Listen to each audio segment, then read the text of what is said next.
আমি বলেছিলাম আপনার বাবা মারা গেছেন, উনি একজন আমাদের ধারণা মতে মুসলমান, কাজে একজন মরহুম মুসলিমের এভাবে মূর্তি বানায় তাকে পরজগতে আযাবের সম্মুখীন করবেন না, এটা আপনার বাবার বিরুদ্ধে, বাবার পক্ষে তার জন্য কল্যাণকামিতা হবে না, এটা হবে সন্তান হিসেবে বাবার সর্বনাশ ঘটনার নামান্তর।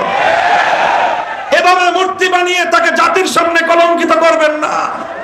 আমাদের কথা পছন্দ হলো না, আমরা কেন মূর্তির বিরুদ্ধে কথা বললাম, এজন্য তিনি আমাদের কণ্ঠরুদ্ধ করে দেওয়ার চেষ্টা করলেন। ভাস্কর্যের বিরুদ্ধে কথা বলবার অপরাধে জাতীয় সংসদে দাঁড়িয়ে আমাদের ট্যাক্সের পয়সা দিয়ে নির্মিত সংসদে তিনি আমাদের বিরুদ্ধে কথা বললেন।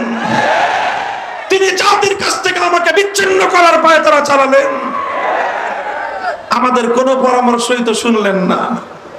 এরপরে 5ই আগস্ট দেশের মানুষ কি দেখলো? আপনি বাংলাদেশের জাতীয় রাজস্বের শত শত কোটি টাকা খরচ করে ব্যয় করে আপনার বাবার যেই সকল মূর্তিগুলো নির্মাণ করেছিলেন, আজকের স্বাধীন বাংলাদেশে দাঁড়িয়ে আমি আপনাকেই প্রশ্ন করতে চাই, আপনার বাবার নির্মিত সেই মূর্তিগুলোর কি পরিণাম হয়েছে? এর জন্য আপনার বাবাকে এভাবে কলঙ্কিত করবার জন্য একমাত্র আপনি দায়ী। যারা বঙ্গবন্ধুকে সম্মান করেন, শ্রদ্ধা করেন, অন্তত আপনারা কোনদিন শেখ হাসিনার নাম মুখে উচ্চারণ করতে পারেন না। সংগ্রামী সাথী ও বন্ধুগণ, কথাগুলো শুধু আমি বিদায়ী এবং পতিত একজন স্বৈরাচারী সরকারের সমালোচনা হিসেবেই বলছি না, আমি বলছি আগামী দিনে যারা ক্ষমতার মসনদে এসেছেন, আসবেন, আসতে চান, আপনারা এখান থেকে শিক্ষা গ্রহণ করুন। ফাতাবিরু ইয়া উলিল আবসার। আমরা আমাদের কথা পরিষ্কার, আমি সেদিনও বলেছিলাম, আজও বলছি, একটি মুসলিম দেশ, যে দেশ মুসলিম জাতিসত্তার উন্মেষ ঘটাবার জন্য, বাঙালি মুসলিম জাতির উত্থান ঘটাবার জন্য 200 বছর আমাদের পূর্বপুরুষরা লড়াই করেছিল। লড়াই করেছিল হাজী শরীয়তুল্লাহ, লড়াই করেছিল মীর নাসর আলী ওরফে তিতুমীর, লড়াই করেছিল ফকির মজনু শাহ, আর লড়াই করেছিল দীর্ঘ একটা সময় পর্যন্ত এদেশের আলেম সমাজ। এত সংগ্রাম, এত লড়াইয়ের মধ্য দিয়ে যে মুসলিম জাতিসত্তার উন্মেষ ঘটেছিল, সেখানে আপনারা হিন্দুত্ববাদ আর হিন্দুয়ানি মূর্তির কালচার বাস্তবায়ন করার পায়তারা চালিয়েছিলেন। এদেশের মানুষ সেটাকে ভালোভাবে নেয় নাই। আগামী দিনেও কেউ যদি চেষ্টা করেন, আমি আপনাদেরকে পরামর্শ দিব, 5ই আগস্টের শেখ মুজিবুর রহমান সাহেবের মূর্তিগুলো দেখে আগামী দিনে সকল রাষ্ট্রনায়করা শিক্ষা গ্রহণ করবেন। আমরা ভাস্কর্যের বিরোধিতা করেছিলাম, সে ভাস্কর্য হোক বঙ্গবন্ধুর, সে ভাস্কর্য হোক জিয়াউর রহমানের, সে ভাস্কর্য হোক এরশাদের, সে ভাস্কর্য আমার বাবার হলো, আমি বলেছিলাম আমাদের হাতে ক্ষমতা আসলে সব ভাস্কর্য আমরা ভেঙে গুড়িয়ে দেব। আজও আমাদের সেই কথা।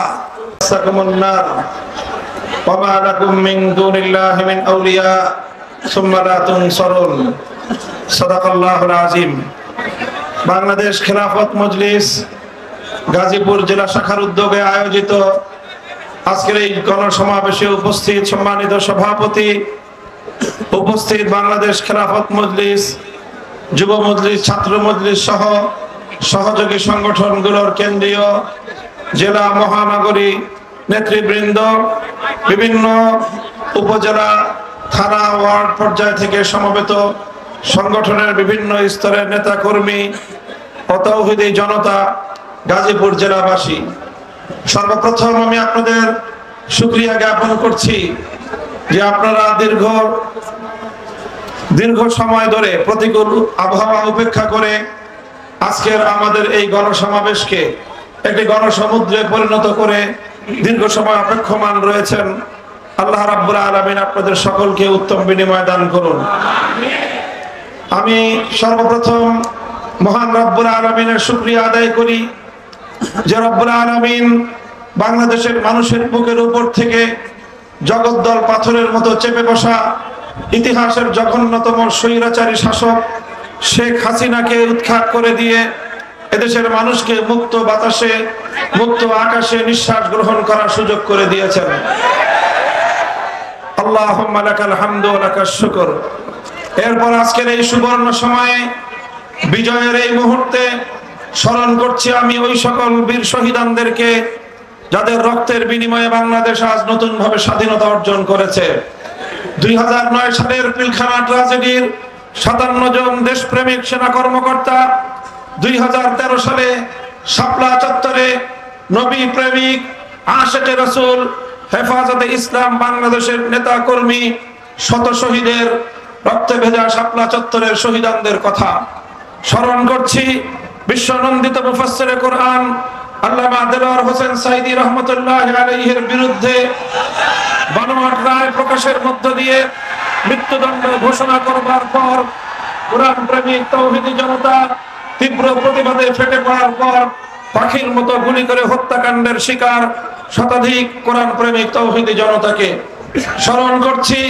দীর্ঘ ফ্যাসিবাদের আমলে বিভিন্ন পথ ভিন্ন মতকে দমন করতে গিয়ে খুন গুম হত্যাকাণ্ডের শিকার হাজারো বিরোধী দলীয় নেতা কর্মীদেরকে স্মরণ করছি। 2021 সালে বাংলাদেশের স্বাধীনতার সুবর্ণ জয়ন্তীর অনুষ্ঠানে কুখ্যাত মুসলমানদের রক্তে যার হাত রঞ্জিত সেই গুজরাটের কসাই খ্যাত নরেন্দ্র মোদীকে বাংলার মাটিতে এনে এদেশের স্বাধীনতার সুবর্ণ জয়ন্তীকে বিতর্কিত করার প্রয়াসের বিরোধিতা করে প্রতিবাদ জানিয়ে শান্তিপূর্ণ বিক্ষোভ প্রদর্শনকালে হেফাজতে ইসলামের প্রায় 25-30 জন নেতা কর্মী যাদেরকে পাখির মতো গুলি করে হত্যা করা হয়েছিল তাদেরকে সর্বশেষ 2024 সালে ফ্যাসিবাদের বিরুদ্ধে সংগ্রাম করতে গিয়ে বৈষম্যহীন বাংলাদেশ গড়তে গিয়ে খুনি হাসিনার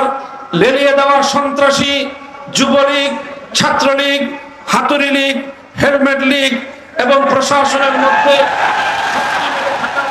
শেখ হাসিনার দলীয় সাঙ্গপাঙ্গদের হেলিকপ্টার সহ স্নাইপার সহ নানা মরণঘাতী মারণাস্ত্রের সাহায্যে বিভিন্ন অস্ত্রের সাহায্যে গুলি করে ঠান্ডা মাথায় খুনের শিকার দেড় সহস্র বাংলার দামাল কামাল ছাত্র জনতা সহ সকল বীর শহীদানদেরকে সংগ্রামী সাথী ও বন্ধুগণ, যারা রক্ত দিয়েছিল একটি ফ্যাসিবাদ মুক্ত বাংলাদেশ দেখার জন্য, যারা জীবন দিয়েছে ফ্যাসিবাদের পতনের জন্য, যারা জীবন দিয়েছে বৈষম্যহীন একটি বাংলাদেশ গড়বার জন্য, যারা জীবন দিয়েছে অনেকেই যারা জীবন দিয়েছে আল্লাহর জমিনে আল্লাহর নবীর ইজ্জতের হেফাজতের জন্য, আল্লাহর জমিনে আল্লাহর কোরআনের কথাকে বাধা মুক্ত ভাবে বলার পরিবেশ তৈরি করবার জন্য।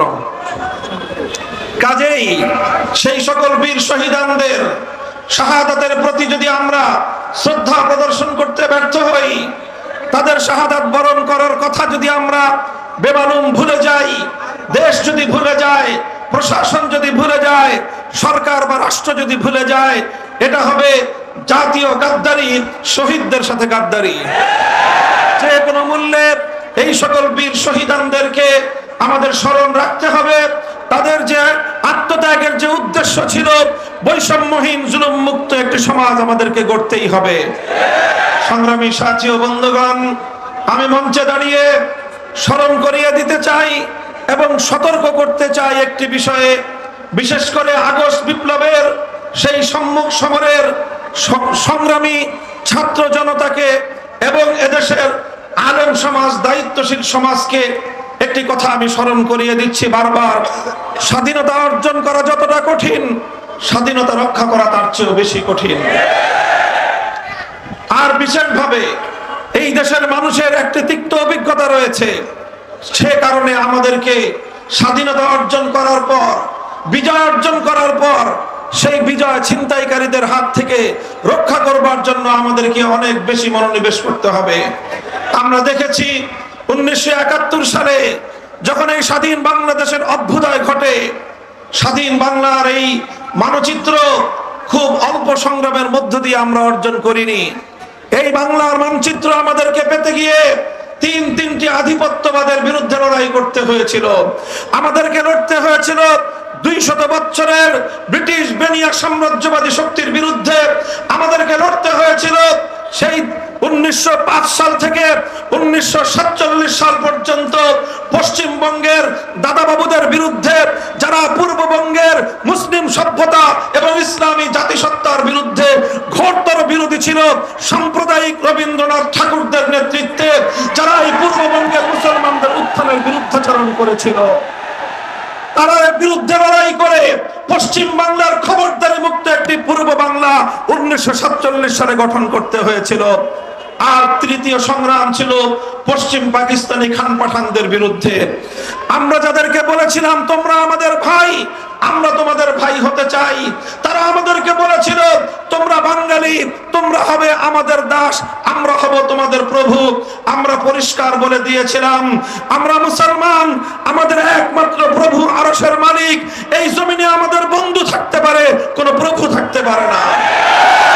আমাদের উপর যদি কেউ প্রভুত্ব ফলাতে আসে, সে যত বড় শক্তি হোক না কেন, সেই প্রভুত্ব ফলাবার যে হাত আমাদের দিকে এগিয়ে আসে, সে হাত আমরা ভেঙে গুড়িয়ে দিতে চাই।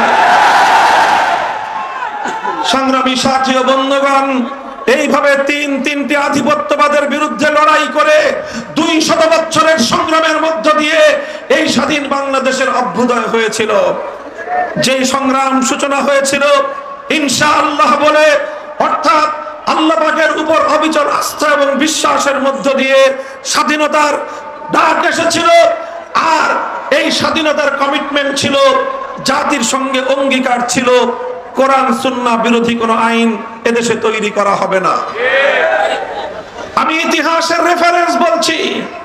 1970 সালের জাতীয় নির্বাচনের আমি সেই ইশতেহারের কথা বলছি, যে ইশতেহারে কোরআন সুন্নাহ বিরোধী কোনো আইন তৈরি না করবার অঙ্গীকার করা হয়েছিল এই জাতির সঙ্গে। এরপরে আমরা কি দেখলাম? এরপরে দেখলাম আমরা মিথ্যাচারের ইতিহাস, এরপরে আমরা দেখলাম আমাদের বিজয়কে ছিনতাই করবার ইতিহাস, এরপরে আমরা দেখলাম হাজারো শহীদের রক্তের সঙ্গে বেঈমানি করবার ইতিহাস, এরপরে আমরা দেখলাম স্বাধীন বাংলা গড়বার জন্য 200 বছরের আধিপত্যবাদ বিরোধী সংগ্রামে হাজারো লাখো রক্তদানকারী আত্মদানকারী সকল শহীদদের রক্তের সঙ্গে গাদ্দারির ইতিহাস। আমরা দেখলাম 1971 সালের 16 ডিসেম্বর বিজয় অর্জন করবার অল্প কিছুদিনের মধ্যেই এই সকল শহীদদের আত্মার সঙ্গে গাদ্দারি করা হলো। বাংলার হাজার বছরের ইতিহাস এবং ঐতিহ্যকে দুপায়ে নিষ্পৃষ্ট করা হলো। আর বাংলাদেশের মানুষের অভিপ্রায়কে তুড়ি মেরে উড়িয়ে দিয়ে বৃদ্ধাঙ্গুলি প্রদর্শন করে ভিন্ন আরেকটি রাষ্ট্রের সংবিধানের মূলনীতিগুলোকে একটি প্রেসক্রিপশনের মাধ্যমে এই 7 কোটি বাংলাদেশের মুসলিম জাতিসত্তার নবগঠিত রাষ্ট্রের সংবিধানের মূলনীতি হিসেবে আখ্যায়িত করে একটি নতুন সংবিধান এবং 72-এর চেতনার মাধ্যমে 71-এর চেতনাকে হাইজ্যাক করা হলো। সংগ্রামী সাথী ও বন্ধুগণ, এটি একটি নির্মম ইতিহাস, এটি একটি ছিনতাইয়ের ইতিহাস, এটি একটি জাতির বিজয়কে ছিনিয়ে নেওয়ার ইতিহাস, এটি একটি হাইজ্যাকের ইতিহাস। 1971-এর চেতনাকে 72-এর চেতনার মাধ্যমে গিলে খাওয়ার ইতিহাস। আমরা স্পষ্ট ভাষায় বলতে চাই, বাংলাদেশ 71 সালে স্বাধীনতা লাভ করেছিল, 72 সালে নয়। যারা দীর্ঘ অর্ধ শতাব্দীকাল পর্যন্ত 72-এর চেতনার মাধ্যমে আমাদের 71-এর চেতনাকে দমিয়ে রেখেছে, তাদের বিরুদ্ধে 2024 সালে নতুন স্বাধীনতার যুদ্ধ হয়েছে। কাজেই এই যে 1971 সালের এই নির্মম ঘটনা, এই দুঃখজনক ঘটনা থেকে আজকে 2024 সালের 5ই আগস্টের নতুন আখ্যায়িত স্বাধীনতাকে রক্ষা করবার জন্য বিজয়ী ছাত্র জনতাকে, আলেম সমাজকে, দেশপ্রেমিক জনতাকে ঐক্যবদ্ধ থাকতে হবে। যে কোনো মূল্যে ষড়যন্ত্রকারীদের চক্রান্ত রুখে দিতে হবে। পতিত স্বৈরাচারী সরকার এবং তার দোসররা কিন্তু বসে নাই। ভীরু কাপুরুষের মতো পালিয়ে যাওয়া, ভীরু কাপুরুষের মতো পালিয়ে গিয়ে বাংলাদেশের মান সম্মানকে বিশ্ব দরবারে ধুলোয় মিশিয়ে দেওয়া শেখ হাসিনা এবং তার দোসররা কিন্তু বসে নাই।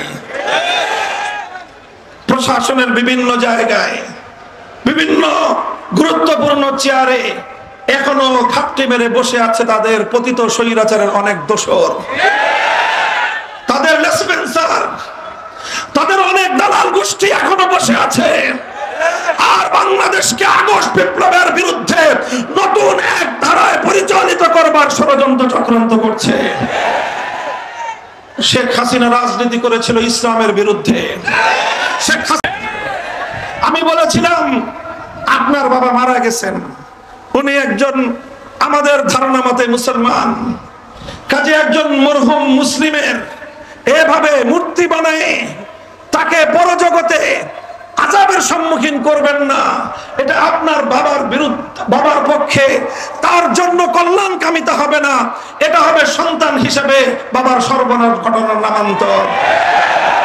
এভাবে মূর্তি বানিয়ে তাকে জাতির সামনে কলঙ্কিত করবেন না। আমাদের কথা পছন্দ হলো না, আমরা কেন মূর্তির বিরুদ্ধে কথা বললাম, এজন্য তিনি আমাদের কণ্ঠরুদ্ধ করে দেওয়ার চেষ্টা করলেন। ভাস্কর্যের বিরুদ্ধে কথা বলবার অপরাধে জাতীয় সংসদে দাঁড়িয়ে আমাদের ট্যাক্সের পয়সা দিয়ে নির্মিত সংসদে তিনি আমাদের বিরুদ্ধে কথা বললেন। তিনি জাতির কাছ থেকে আমাকে বিচ্ছিন্ন করার পায়তারা চালালেন। আমাদের কোনো পরামর্শই তো শুনলেন না। এরপরে 5ই আগস্ট দেশের মানুষ কি দেখলো? আপনি বাংলাদেশের জাতীয় রাজস্বের শত শত কোটি টাকা খরচ করে ব্যয় করে আপনার বাবার যেই সকল মূর্তিগুলো নির্মাণ করেছিলেন, আজকের স্বাধীন বাংলাদেশে দাঁড়িয়ে আমি আপনাকেই প্রশ্ন করতে চাই, আপনার বাবার নির্মিত সেই মূর্তিগুলোর কি পরিণাম হয়েছে? এর জন্য আপনার বাবাকে এভাবে কলঙ্কিত করবার জন্য একমাত্র আপনি দায়ী। যারা বঙ্গবন্ধুকে সম্মান করেন, শ্রদ্ধা করেন, অন্তত আপনারা কোনোদিন শেখ হাসিনার নাম মুখে উচ্চারণ করতে পারেন না। সংগ্রামী সাথী ও বন্ধুগণ, কথাগুলো শুধু আমি বিদায়ী এবং পতিত একজন স্বৈরাচারী সরকারের সমালোচনা হিসেবেই বলছি না, আমি বলছি আগামী দিনে যারা ক্ষমতার মসনদে এসেছেন, আসবেন, আসতে চান, আপনারা এখান থেকে শিক্ষা গ্রহণ করুন। ফাতাবিরু ইয়া উলিল আবসার। আমরা আমাদের কথা পরিষ্কার, আমি সেদিনও বলেছিলাম, আজও বলছি, একটি মুসলিম দেশ, যে দেশ মুসলিম জাতিসত্তার উন্মেষ ঘটাবার জন্য, বাঙালি মুসলিম জাতির উত্থান ঘটাবার জন্য 200 বছর আমাদের পূর্বপুরুষরা লড়াই করেছিল। লড়াই করেছিল হাজী শরীয়তুল্লাহ, লড়াই করেছিল মীর নাসর আলী ওরফে তিতু মীর, লড়াই করেছিল ফকির মজনু শাহ, আর লড়াই করেছিল দীর্ঘ একটা সময় পর্যন্ত এদেশের আলেম সমাজ। এত সংগ্রাম, এত লড়াইয়ের মধ্য দিয়ে যে মুসলিম জাতিসত্তার উন্মেষ ঘটেছিল, সেখানে আপনারা হিন্দুত্ববাদ আর হিন্দুয়ানি মূর্তির কালচার বাস্তবায়ন করার পায়তারা চালিয়েছিলেন। এদেশের মানুষ সেটাকে ভালোভাবে নেয় নাই। আগামী দিনেও কেউ যদি চেষ্টা করেন, আমি আপনাদেরকে পরামর্শ দিব, 5ই আগস্টের শেখ মুজিবুর রহমান সাহেবের মূর্তিগুলো দেখে আগামী দিনে সকল রাষ্ট্রনায়করা শিক্ষা গ্রহণ করবেন। আমরা ভাস্কর্যের বিরোধিতা করেছিলাম, সে ভাস্কর্য হোক বঙ্গবন্ধুর, সে ভাস্কর্য হোক জিয়াউর রহমানের, সে ভাস্কর্য হোক এরশাদের, সে ভাস্কর্য আমার বাবার হলো। আমি বলেছিলাম আমাদের হাতে ক্ষমতা আসলে সব ভাস্কর্য আমরা ভেঙে গুড়িয়ে দেব। আজও আমাদের সেই কথা। আমাদের কথা হিন্দু ধর্মাবলম্বীদের উপাসনালয়ে রক্ষিত কোনো মূর্তি নিয়ে আমাদের কোনো কথা নাই। আমরা তাদের কাছে ঈমানের দাওয়াত দেই, স্বেচ্ছায় ইসলাম গ্রহণ করার আহ্বান জানাই, কিন্তু তাদেরকে তাদের ধর্ম ছেড়ে দিয়ে তাদের ধর্মীয় উপাসনালয়ে মূর্তি রাখার ব্যাপারে আমাদের কোনো বক্তব্য নাই। তোমরা তোমাদের মূর্তি পূজা করো, তোমরা একত্ববাদের দিকে আসলে জাহান্নাম থেকে মুক্তি পাবে, অন্যথায় তুমি তোমার ধর্ম নিয়ে তুমি থাকো। আমরা তোমাদের সংখ্যালঘু হিসেবে মুসলিম দেশে অবস্থানকারী তোমাদের সকল ধরনের নিরাপত্তার দায়িত্ব আমরা গ্রহণ করেছি। 5ই আগস্টের পর বাংলাদেশের মানুষ দেখেছে এদেশে কোনো সাম্প্রদায়িক সংঘাত নাই। এদেশের হিন্দুদের মন্দির, বৌদ্ধদের প্যাগোডা, খ্রিস্টানদের গির্জা রাতের ঘুম বাড়ি দিয়ে, রাতের ঘুমকে হারাম করে দিয়ে আলেম সমাজ, তাওহীদি জনতা, ইমাম সাহেবান, হেফাজতে ইসলামের নেতা কর্মীরা, খেলাফত মজলিস, বাংলাদেশ খেলাফত মজলিসের নেতা কর্মীরা রাতের ঘুম মার দিয়ে, রাতের ঘুমকে হারাম করে তারা এই সংখ্যালঘুদের নিরাপত্তার দায়িত্বে নিয়োজিত ছিল।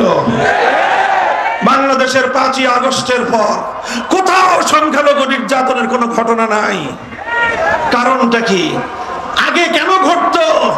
কারণ আগে এই শেখ হাসিনা এবং তার দোসরদের রাজনীতির অন্যতম হাতিয়ার ছিল সংখ্যালঘু ইস্যুকে রাজনীতির হাতিয়ার হিসেবে ব্যবহার করা।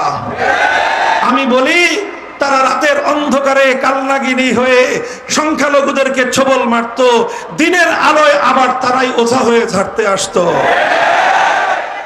যতগুলো হিন্দু পরিবারের উপর হামলার ঘটনা আছে, যতগুলো মন্দির ভাঙার ঘটনা আছে, নিরপেক্ষ তদন্ত হলে বেরিয়ে আসবে এগুলোর সঙ্গে আওয়ামী সরকারের দোসররাই জড়িত ছিল। এখন আর সেই নাটকের নায়ক নায়িকারাও নাই, বাংলাদেশে সংখ্যালঘু নির্যাতনের নাটকও নাই। ওরা আবার রোদ পেতে আছে, সুযোগ খুঁজছে, আবার সংখ্যালঘুদেরকে অন্ধকারে এসে সাবোটাজ করবে, সংখ্যালঘুদেরকে বাড়িঘরে অগ্নিসংযোগ করে আবার বাংলাদেশে সাম্প্রদায়িকতার বিষ বাষ্প ছড়িয়ে দেওয়ার পায়তারা চালাচ্ছে। আমি সংখ্যালঘু ভাইদেরকে বলি, ইসলাম এক উদারতার ধর্ম। ইসলাম সংখ্যালঘুদের সর্বোচ্চ নিরাপত্তা দেওয়ার ধর্ম। আল্লাহর নবী যেভাবে সংখ্যালঘুদেরকে তাদেরকে নিরাপত্তা দিয়েছেন, কিয়ামত পর্যন্ত কোন নেতা, কোন ধর্ম প্রনেতা, কোন সামাজিক নেতা আমার নবীর মতো সংখ্যালঘুদের নিরাপত্তা নিশ্চিত করতে পারবে না। সংগ্রামী সাথী ও বন্ধুগণ, সংখ্যালঘুদের অধিকারের পাশাপাশি মনে রাখতে হবে 200 বছরের আমাদের সংগ্রাম ছিল বাঙালি মুসলিম একটি জাতিসত্তা গড়ে তোলা। কাজেই 90% মুসলমানের, 90% মুসলিম জাতির যদি তাদের সেন্টিমেন্টের প্রতি, তাদের ধর্মীয় আবেগ অনুভূতির প্রতি শ্রদ্ধা প্রদর্শন না করা হয়, কোনোদিনও বাংলাদেশ এগিয়ে যেতে পারবে না। কাজেই আজকে অন্তর্বর্তীকালীন সরকারকেও আমরা একটি কথা বলে দিতে চাই, আমরা আপনাদেরকে সহযোগিতা করতেছি। আন্দোলনে ছিলাম আমরা, সংগ্রামে ছিলাম আমরা, কারারুদ্ধ হয়েছিলাম আমরা, 13 সাল থেকে 21 সাল পর্যন্ত রক্ত দিয়েছি আমরা, শাহাদাতের রক্ত দিয়ে ধৌত করেছি বাংলার এই রাব্বিস্থানের রাজপথ। আমরা সব জায়গায় ছিলাম এবং বিজয়ের পরে আমরা সংখ্যালঘুদেরকে পাহারা দিয়েছি। আমরা চাঁদাবাজ মাস্তানদের হাত থেকে ব্যবসায়ীদের নিরাপত্তা দেওয়ার চেষ্টা করেছি। আজও পর্যন্ত আপনাদের সহযোগিতায় নিরলসভাবে আমরা কাজ করে যাচ্ছি, ভবিষ্যতে আমরা কাজ করে যাওয়ার ইচ্ছা রাখি। তবে শুধু আমাদের একতরফা ইচ্ছা দিয়ে হবে না, আমাদের সহযোগিতা পাওয়ার জন্য আপনাদের ইচ্ছা থাকতে হবে। আমি একটা কথা বলেছিলাম, আমরা গায়ে পড়ে সহযোগিতা করতে চাই। আপনারা যদি পা দিয়ে ঠেলে দিতে চান, তাহলে পরিণামটা খুব ভালো কারোর জন্যই হওয়ার কথা না। আমি নাকি কড়া করে বলি, নরমাল করেই বললাম, আরো নরম করে বলতে আমরা জানি, কিন্তু আবার প্রয়োজনে আমরা বজ্রের মতো গর্জনা দিতে জানি, আমরা আপোষের হাত বাড়িয়ে দিতে জানি, আবার গাদ্দারির কাঁধের উপর আমাদের হাত উত্তোলন হতে এতটুকু কেঁপে ওঠে না। সংগ্রামী সাথী ও বন্ধুগণ, আমি অন্তর্বর্তীকালীন সরকারকে বলবো, খবরদার, হিন্দুত্ববাদ এদেশের মানুষ পছন্দ করে না। হিন্দুরা হিন্দুদের ধর্ম নিয়ে থাকবে, 90% মুসলিম জাতিসত্তার সন্তানদের উপর, আগামী প্রজন্মের উপর হিন্দুত্ববাদ চাপিয়ে দেওয়ার ষড়যন্ত্র আমরা অতীতেও বরদাস্ত করি নাই, ভবিষ্যতেও বরদাস্ত করব না। হিন্দুত্ববাদের জায়গায় যদি আবার নতুন করে নাস্তিক্যবাদ ছড়িয়ে দিতে চান, স্কুলে আমাদের কোমলমতি সোনামণিদেরকে যদি আপনারা নাস্তিক্যবাদে দীক্ষিত করতে চান, মনে রাখবেন, আমরা যেভাবে হিন্দুত্ববাদের মোকাবেলা করেছি, নাস্তিক্যবাদের মোকাবেলা এর চেয়ে আরো কঠোরভাবেই করব আমরা। পরিণাম কি হবে ভাববার সময় আমাদের নাই। ইসলামের প্রশ্নে, দেশ এবং মানবতার প্রশ্নে মাথায় কাফনের কাপড় বেঁধেই আমরা রাস্তায় নামি। বহুবার এই ইতিহাস আমরা রচনা করেছি। আমরা জানি ইসলাম জিন্দা হতা হ্যায় হর কারবালা কে বাদ। সন্তানের রক্ত ঝরবে, যখন আমার রক্ত ঝরবে, সেই ইমানদার শহীদের রক্তের উপরেই ইসলাম নামক বৃক্ষটি গড়ে উঠবে। আমরা বলতে চাই, নাস্তিক্যবাদ আমরা দেখতে চাই না। শিক্ষা কমিশন আপনারা ভেঙে দিয়েছেন, জাতীয় গণমাধ্যমে সংবাদ ছেপেছে, এতটুকুকে আমরা স্বাগত জানাই। কিন্তু মনে রাখবেন, এখানে আমার বক্তব্য, আমাদের কথা শেষ নয়। আমরা শিক্ষা কমিশনের শেষ পরিণাম পর্যন্ত গভীর পর্যবেক্ষণ করব।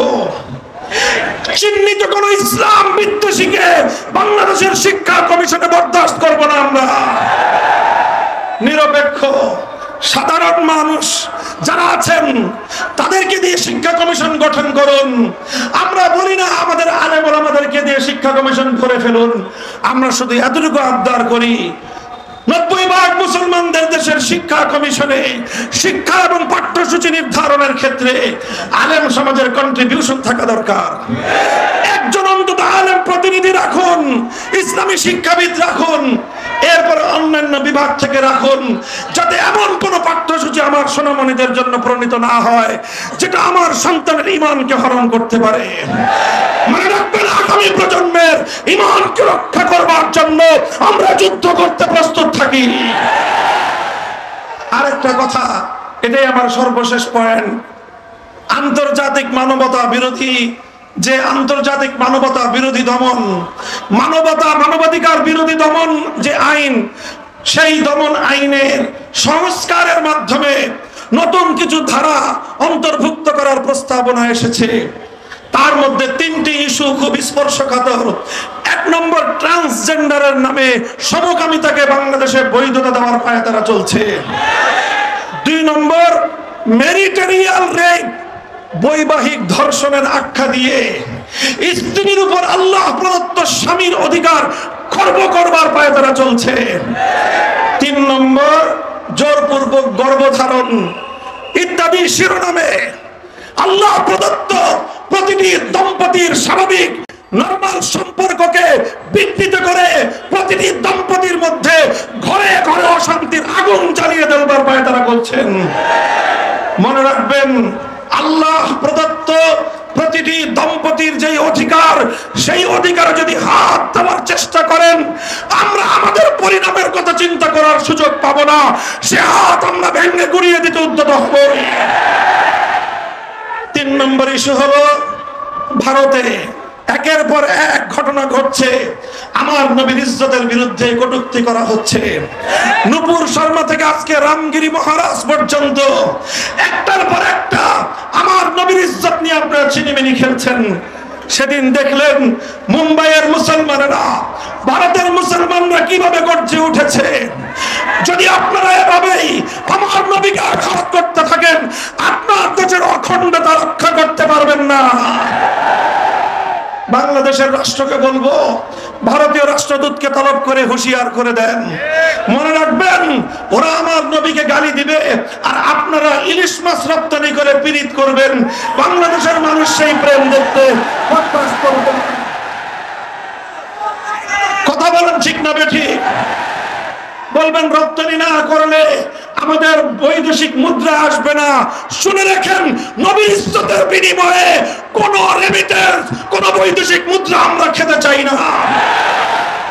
যদি বলেন যে না খেয়ে থাকতে হবে, আল্লাহর পয়গম্বরের উম্মতেরা বলবে প্রয়োজনে পেটে পাথর বাঁধবো, এরপরে নবীর দুশমনের সঙ্গে কোনো আপোষ নাই। আগামী সোমবার দিন 30শে সেপ্টেম্বর, বলেন আগামী সোমবার 30শে সেপ্টেম্বর বিকাল 3টায় ঐতিহাসিক বাইতুল মোকাররম উত্তর গেটে হেফাজতে ইসলামের পক্ষ থেকে নবীর ইজ্জতের বিরুদ্ধে কটূক্তি করার প্রতিবাদে বিক্ষোভ সমাবেশ মিছিল হবে। যাবেন তো ইনশাআল্লাহ? আমরা দেখিয়ে দিতে চাই আমরা শান্তিপূর্ণ প্রতিবাদ জানাতে জানি। আমরা দেখিয়ে দিয়েছি আমাদের নবীর ইজ্জতের হেফাজতের জন্য শাপলা চত্বরের পিচ ধরা রাস্তাকে বুকের রক্ত দিয়ে রঞ্জিত করতে আমরা জানি। আল্লাহ পাক তৌফিক দান করুন। আখেরি পয়গাম, আল্লাহর জমিনে যদি আপনারা বৈষম্যহীন পূর্ণাঙ্গ ইনসাফপূর্ণ সমাজ কায়েম করতে চান, মানব রচিত তন্ত্র মন্ত্র দিয়ে সম্ভব নয়। এজন্য আল্লাহ প্রদত্ত এক রাজনৈতিক বন্দোবস্তের প্রয়োজন, আর সেই রাজনৈতিক ব্যবস্থার নাম হলো খেলাফতের রাজনীতি। আমরা সেই খেলাফত বাস্তবায়ন করার জন্য একটি শপথে বলিয়ান হতে চাই। আপনারা আমাদের সঙ্গে আল্লাহর জমিনে আল্লাহর খেলাফত কায়েমের সংগ্রামে কারা কারা যোগদান করবেন? আল্লাহ পাক আপনাদেরকে কবুল করুন। বাংলাদেশ খেলাফত মজলিস, যুব মজলিস, ছাত্র মজলিস সহ